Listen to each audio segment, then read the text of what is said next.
Psalm 100 vers 4 sê, dien die Here, loof hom veral daar waar die gelowiges bymekaar kom. Sing lofliedere saam met almal wat die Here liefhet. Loof sy naam. My kinders weet dat ek alles sal gee om dit wat hulle nodig het te voorsien, maar hulle mag nie kla nie. En ek dink God in die hemel is presies dieselfde. Hy het nie 'n kliëntediensafdeling wat jy kan skakel as jy 'n klagte het nie. Ek dink nie eers hy luister nie. Hy beveel ons eerder om met danksegging en lof voor hom te kom, om sy naam te loof en prys. Hy sê ook vir ons om in alles dankbaar te wees, en nie net wanneer alles reg lyk en jy dankbaar voel nie. Jy moet altyd dankbaar wees. Het jy geweet dat die poorte waaroor Dawid geskryf het, die plek was waar die regters gesit het, en dat die howe die plek was waar die regters beslis het? Wat die Bybel sê, is dat as jy wil hê dat God namens ons moet reageer en optree as jou advokaat, moenie na die hemelse plekke gaan en kla oor wat verkeerd is nie. Lig eerder jou hande op en sê, Vader, dankie dat U my al voorheen deur storms gebring het, en dankie Here dat U my ook deur hierdie ene gaan neem. Dankie dat U my krag gee om te oorwin. Oorwinning in hierdie stryd en hoop vir môre. Ek bring eer aan U groote naam. Loof en prys sy heilige naam wanneer ons voor hom kom staan. Maak sy naam groot in dankbaarheid vir dit wat ek en jy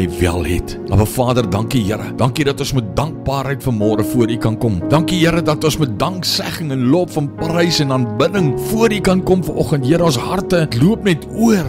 Dankie vir die goedheid. Dankie vir die guns en die genade. In Jesus se naam. Amen.